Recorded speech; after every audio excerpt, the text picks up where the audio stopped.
അമൃത് കഴിച്ചാൽ അസുരന്മാർക്ക് അമരത്വം ലഭിക്കുമെന്നതിനാൽ ദേവന്മാർ ഭഗവാൻ ശ്രീ മഹാവിഷ്ണുവിനോട് സങ്കടമുണർന്നു. ദേവന്മാരുടെ കരളലിയിക്കുന്ന പ്രാർത്ഥനയാൽ മഹാവിഷ്ണു മോഹിനി രൂപം പൂണ്ട് അസുരന്മാരെ വശത്താക്കി അമൃതകുംഭം വീണ്ടെടുത്തു.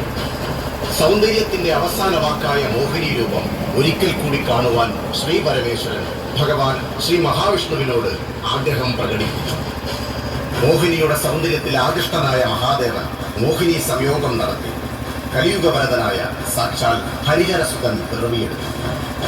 ലോകപാലകനായ ശ്രീ ധർമ്മശാസ്താവ് ഹരിഹരസുതൻ ആനന്ദചിത്തൻ അയ്യപ്പസ്വാമി കാലദേശങ്ങളിൽ ഭജിക്കുന്ന ഭക്തരുടെ ആഗ്രഹപ്രകാരം പ്രത്യക്ഷനാകുന്ന കലിയുഗ ദൈവം അത്യാധുനിക സാങ്കേതിക വിദ്യകൾ ഉൾപ്പെടുത്തി ജീവ ആർട്സ് അവതരിപ്പിക്കുന്ന ഡ്രാമാസ്കോപ്പ് ദൃശ്യാവിഷ്കാരം ഹരിഹരസുതൻ.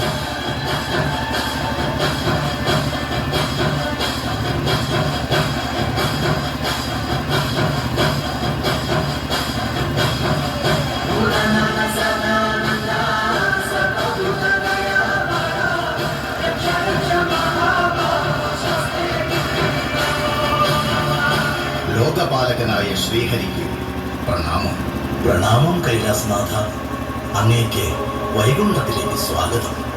അങ്ങയുടെ സാന്നിധ്യം നമ്മെ അത്യധികം സന്തോഷിപ്പിച്ചിരിക്കുന്നു. നമ്മുടെ ആതിഥ്യം സ്വീകരിച്ച് അങ്ങയുടെ ആഗമനോദ്ദേശം വെളിപ്പെടുത്തിയാലും. വൈകുണ്ഠനാഥ, അവിടുന്ന് എല്ലാറ്റിൻ്റെയും പരമസത്ത തന്നെ. അങ്ങിൽ നാനാത്വം ദർശിക്കുന്നത് അജ്ഞാനികൾ മാത്രമാണ്.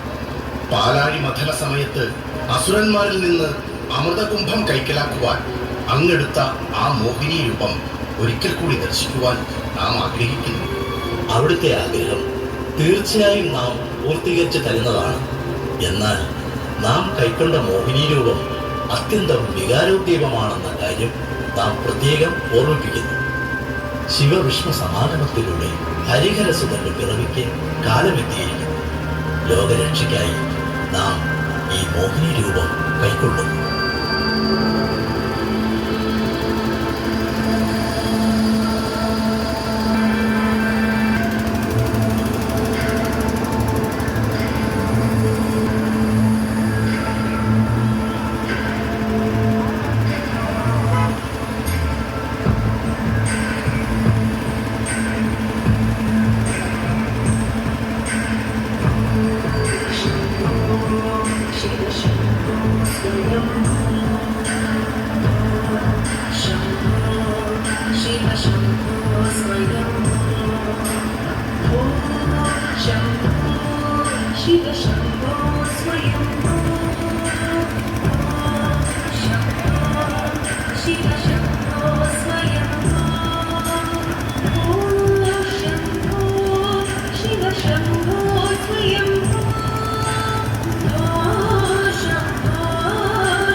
സ്മോക്ക് അടിക്കാൻ പറയടാ.